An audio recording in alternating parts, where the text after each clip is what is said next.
Nessa manhã, desejo falar sobre um assunto talvez estranho para os ouvintes. Me afigura uma das coisas mais importantes da vida, o clarificar a mente, o esvaziá-la de toda experiência e pensamento, de modo que ela se torne fresca, nova e sã, porque só a mente sã pode, com sua liberdade, descobrir o verdadeiro. Essa sanidade não é um estado permanente. Não significa que a mente alcançou um resultado e aí se deixa ficar. É o estado da mente que, achando-se desimpedida, é capaz de renovar-se a todo instante, sem esforço. E essa renovação, essa liberdade para descobrir, é de imenso significado, já que a maioria das pessoas vive superficialmente. Vive com os seus conhecimentos e informações e os julga suficientes. Mas sem a meditação, nossa vida é bem superficial.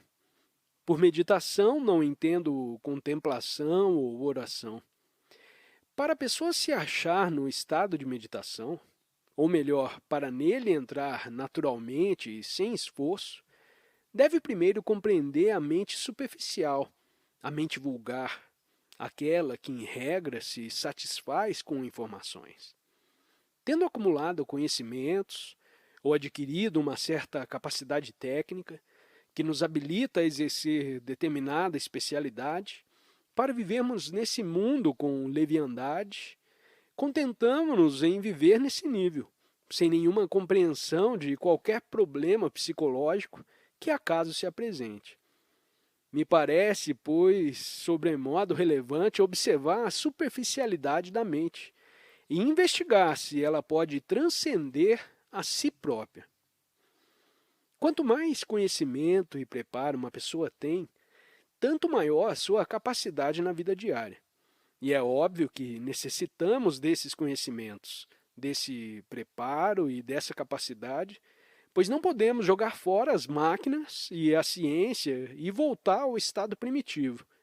Isso seria proceder como algumas pessoas ditas religiosas, que querem retornar a uma tradição ou ressuscitar antigos conceitos e fórmulas filosóficas, destruindo, dessa maneira, a si próprias e ao mundo em que vivem. A ciência, a matemática, as técnicas atualmente à disposição do homem são coisas absolutamente necessárias. Mas o viver nesse mundo tecnológico, de conhecimentos e ilustração, que rapidamente se avolumam, tende a nos tornar superficiais.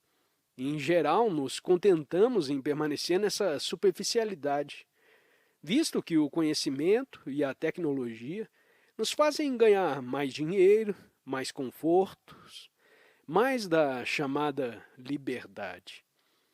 Coisas essas bem respeitadas numa sociedade degradada e em desintegração.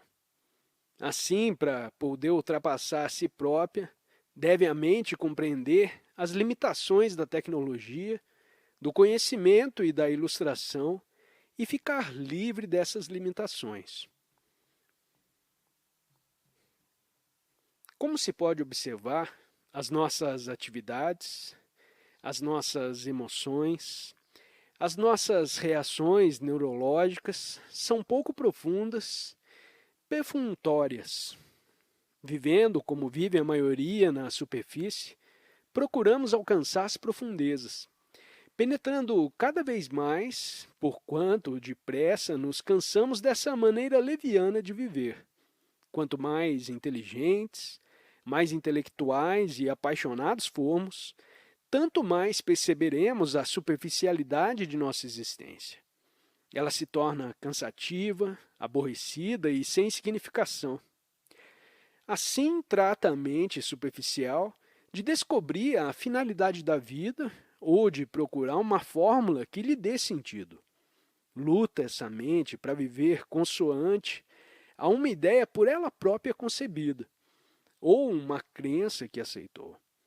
Eis porque age sempre de maneira superficial.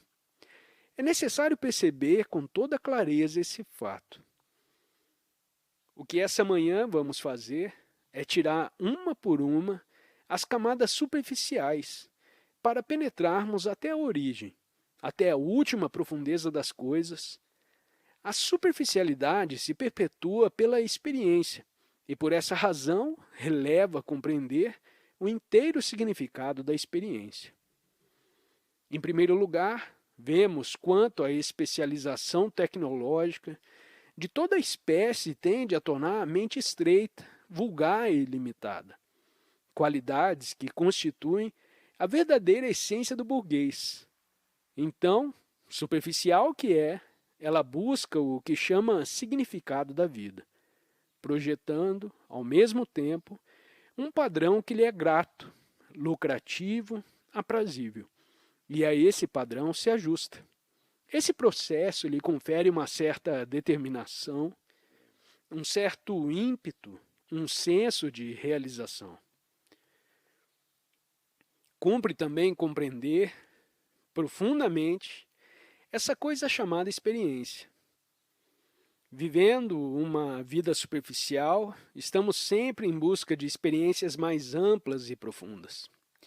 Por essa razão é que tantos frequentam as igrejas, tomam mescalina, experimentam LSD, ácido lisérgico e várias outras drogas, em busca de novas excitações, estímulos e sensações.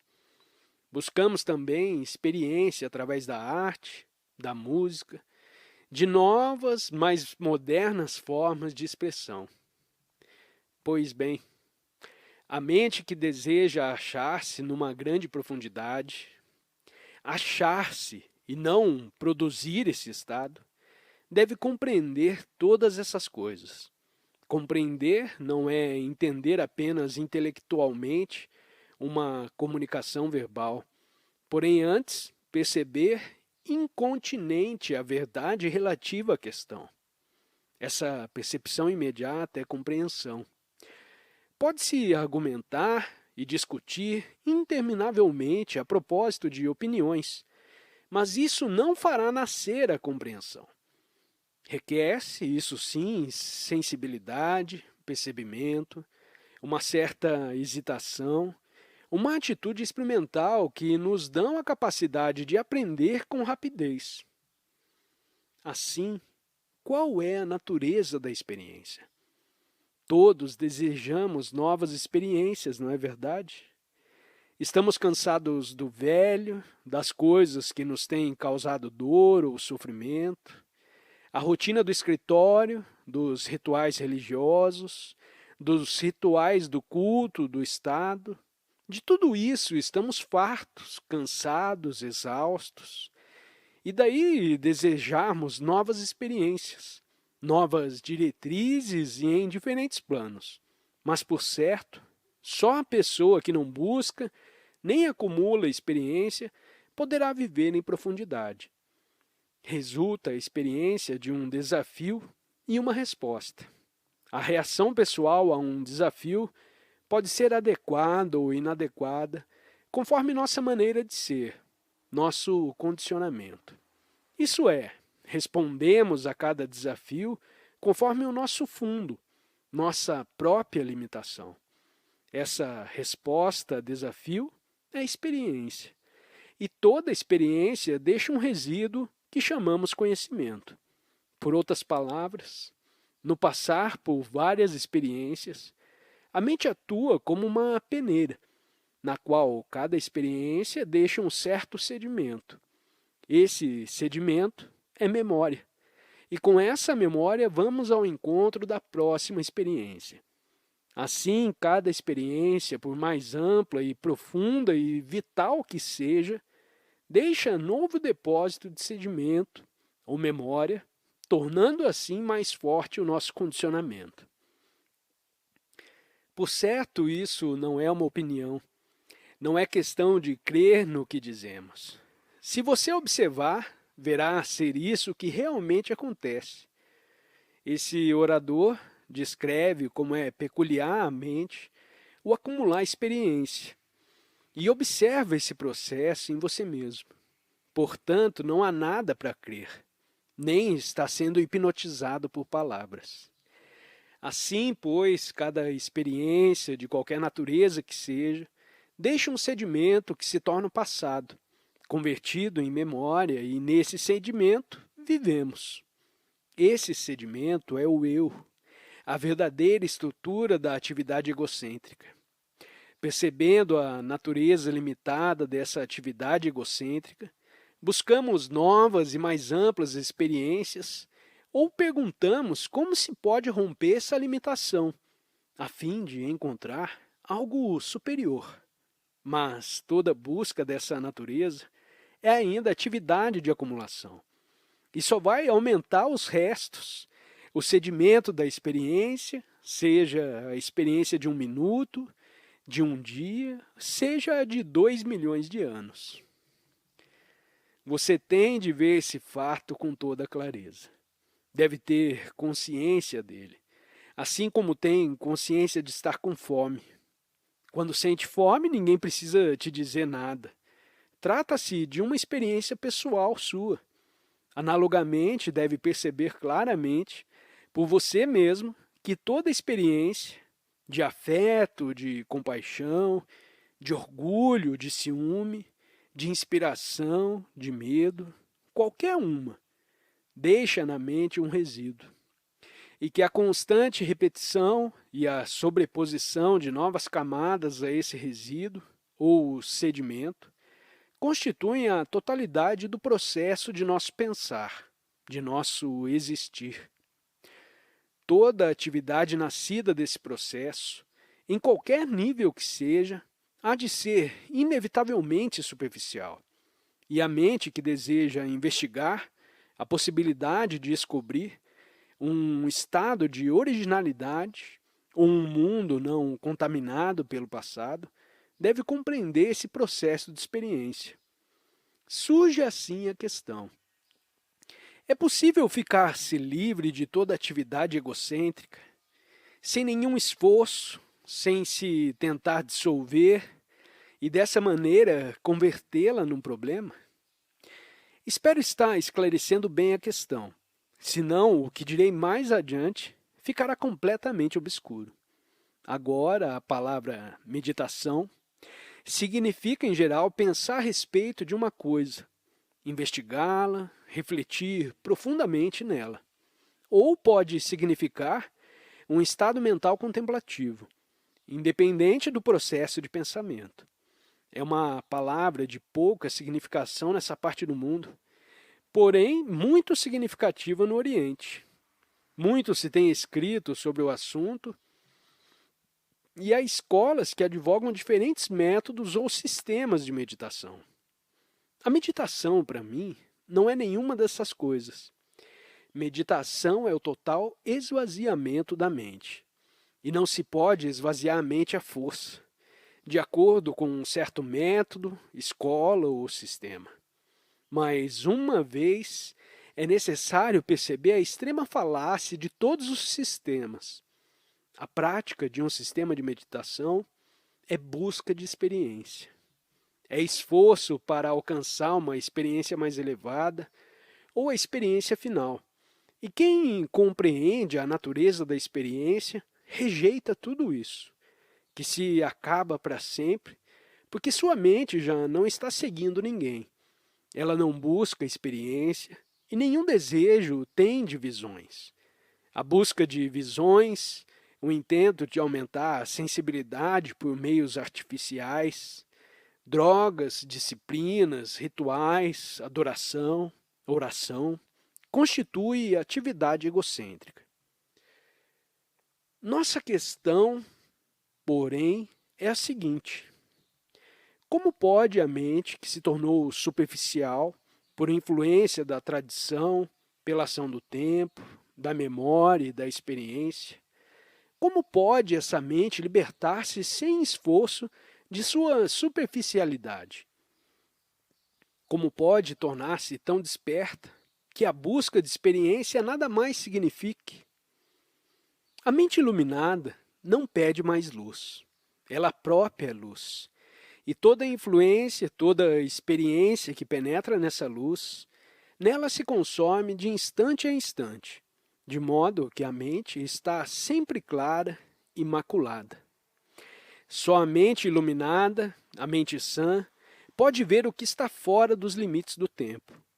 E como pode nascer esse estado de espírito? Tornei clara a questão.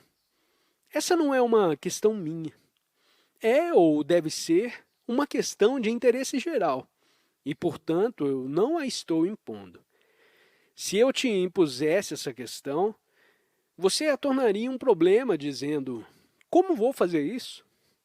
É uma questão que deve nascer do seu percebimento, porque você tem vivido, tem observado e também visto o que é esse mundo, e bem conhece a sua maneira de agir. Tem lido, acumulado conhecimentos, progredido em seu saber, tem visto pessoas com mente semelhante a computadores, professores capazes de desenrolar uma espantosa quantidade de conhecimentos, e há conhecido teólogos de ideias fixas, em torno das quais desenvolveram maravilhosas teorias. Conscientizando-se de tudo isso, inevitavelmente deve ter feito a você mesmo a pergunta: como pode a mente, prisioneira do tempo, produto do passado, jogar fora o passado completamente, com facilidade e sem nenhum esforço? Como pode ficar livre do tempo sem ter nenhuma diretiva ou motivo de modo que possa se achar na fonte da vida? Quando essa pergunta te é feita, por você mesmo ou por outro, qual a sua reação? Não me responde, por favor. Escute apenas. Trata-se de uma pergunta de grande significado. Não é uma simples pergunta retórica, a que se pode responder prontamente ou pô-la de lado. É uma pergunta de extraordinária importância para a pessoa que penetrou as inanidades da religião organizada e varreu todos os sacerdotes e gurus, templos, igrejas, rituais, incensos, atirou tudo isso aos ventos. E se já atingiu esse ponto, a você mesmo deve ter interrogado: como pode a mente ultrapassar a si própria? O que você faz quando vê diretamente, em presença de um imenso problema, quando algo de tremendo e imediato te acontece? É tão vital e exigente a experiência que completamente te absorve, não é verdade? Sua mente é tomada por esse singular acontecimento de modo que se aquieta. Essa é uma qualidade de silêncio. A mente reage como uma criança a quem se deu um brinquedo interessante. O brinquedo absorve a criança, a fazendo concentrar-se, e assim, momentaneamente, ela se esquece de suas travessuras e correrias. E o mesmo acontece com os adultos, ao se verem diante de um caso incomum e especial. Não compreendendo o verdadeiro significado dessa experiência, a mente fica sob o seu domínio e se torna entorpecida, chocada, paralisada, de modo que transitoriamente silencia. Isso é uma coisa que já deve ter experimentado. E há também uma espécie de silêncio mental que se apresenta ao considerar um problema com inteira concentração. Nesse estado não há distração, porque momentaneamente não temos outro pensamento ou outro interesse. Não olhamos para nenhum outro lado, porque só estamos interessados nessa coisa. Intensifica-se a concentração que tudo mais exclui. E nesse esforço há uma vitalidade, uma exigência, uma premência, que também produz certa qualidade de silêncio. Quando a mente se absorve num brinquedo ou imerge de todo num problema, está apenas fugindo. Quando imagens, símbolos, palavras como Deus, Salvador e etc., dela se apoderam, isso também é uma fuga profunda, uma fuga à realidade. E nessa fuga há um determinado silêncio. Se a mente se sacrifica, ou de si mesma se esquece, pela identificação completa com uma coisa, poderá ficar tranquila, mas se acha num estado neurótico. O desejo de identificação com um objetivo, uma ideia, um símbolo, uma nação ou uma raça, denuncia um estado neurótico, tal como a maioria das pessoas pretensamente religiosas. Essas estão identificadas com o Salvador, com o Mestre, com isso ou aquilo. Identificação que lhes dá em vulgar impetuosidade e lhes traz determinada visão benéfica da vida. E isso é uma atitude totalmente neurótica. E há também aquele que aprendeu a concentrar-se, que a si próprio ensinou a nunca desviar a atenção da ideia, da imagem, do símbolo que ela própria projetou à sua frente. E o que acontece nesse estado de concentração? Toda concentração é esforço, e todo esforço é resistência. É como um homem edificar em torno de si uma muralha defensiva com uma pequena abertura pela qual olha uma única ideia ou pensamento, de modo que nunca possa ser abalado, posto num estado de incerteza.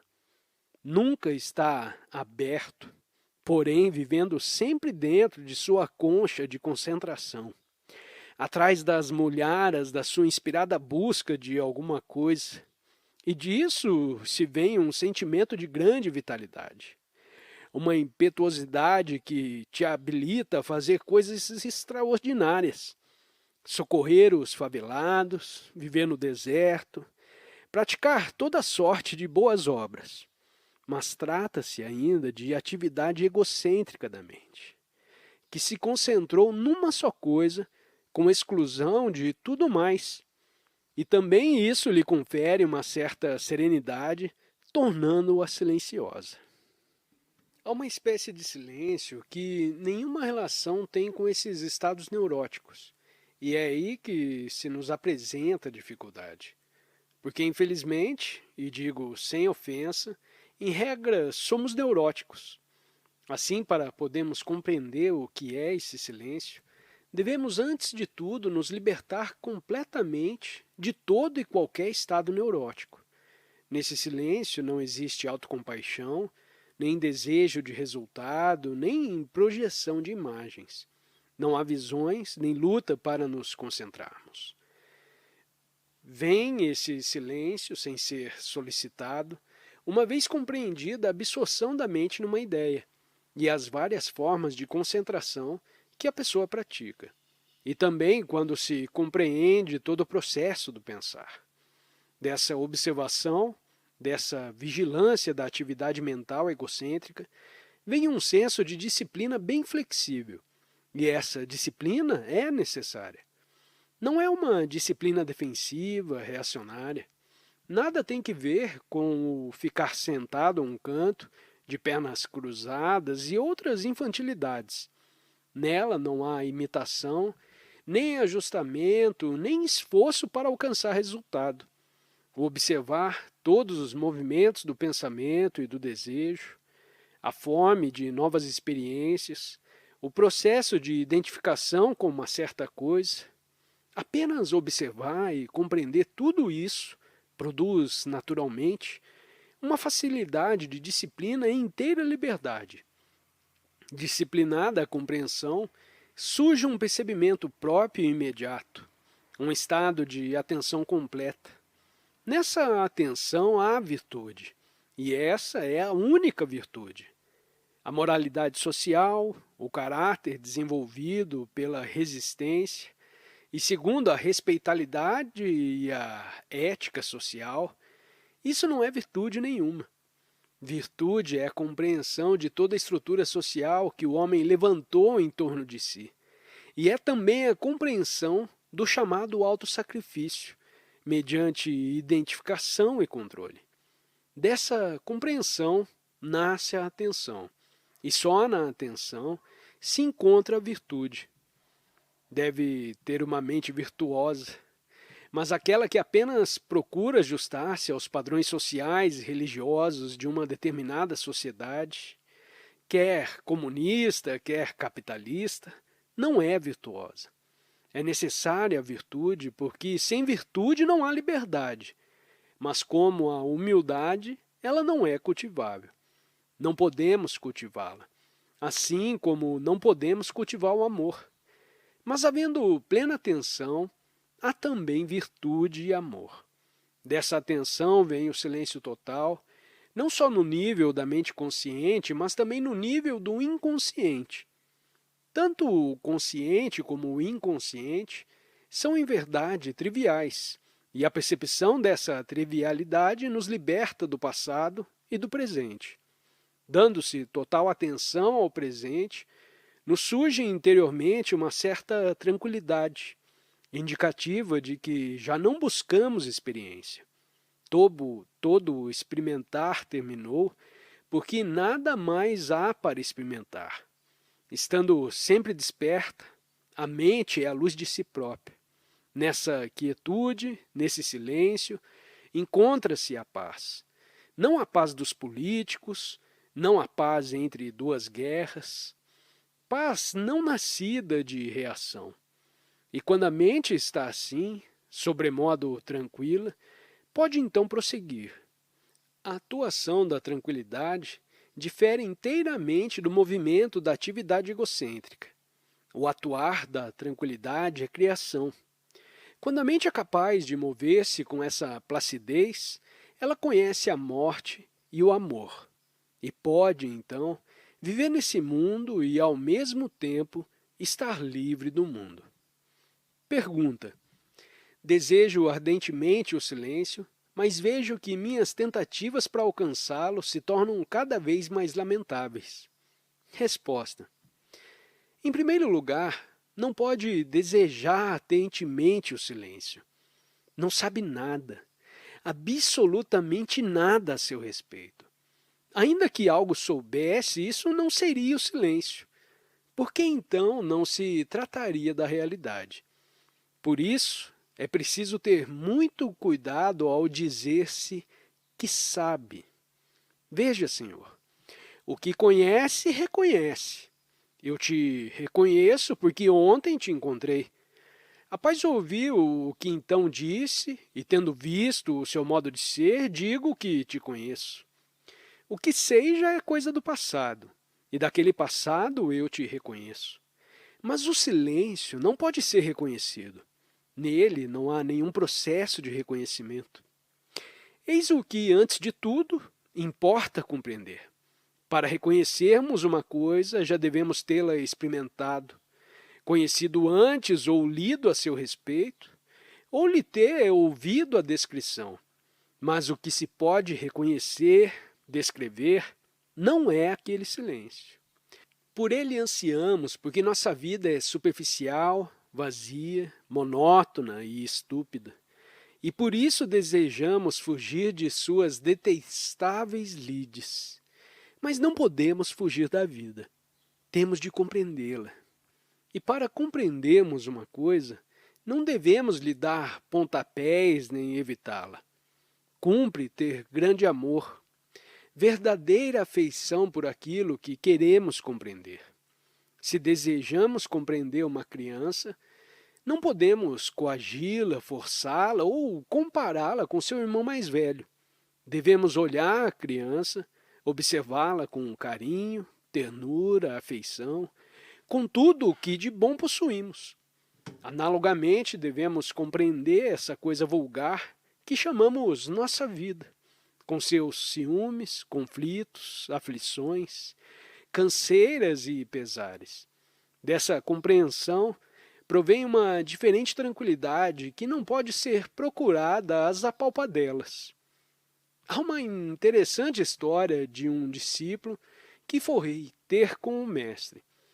Encontrava-se esse belo e bem irrigado jardim e o discípulo sentou-se perto dele.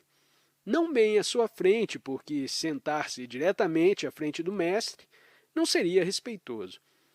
Assim, sentando-se ao lado, o discípulo cruza as pernas e fecha os olhos. Então pergunta o mestre: Meu amigo, o que está fazendo? Abrindo os olhos, o discípulo responde: Mestre, estou tentando alcançar consciência do Buda. E torna a fechar os olhos. Daí, a momentos, o mestre apanha duas pedras e começa a esfregar uma na outra com muito barulho. Então o discípulo desce das alturas em que andava e pergunta: Mestre, o que está fazendo? Ao que o mestre responde: Estou esfregando essas duas pedras para fazer que uma delas se torne um espelho. Diz então o discípulo: Mas, mestre, isso jamais conseguirá, ainda que fique 1 milhão de anos a esfregá-las. Sorri então o mestre e responde: De modo idêntico, meu amigo. Pode ficar aí sentado 1 milhão de anos, que nunca alcançará o que está pretendendo alcançar. E é isso o que todos nós estamos fazendo. Estamos tomando posições, estamos desejando alguma coisa, buscando algo às apalpadelas, o que exige esforço, luta e disciplina. Mas sinto lhes dizer que nenhuma dessas coisas te abrirá a porta. O que o fará é a compreensão sem esforço. Apenas olhar, observar, com afeição e com amor.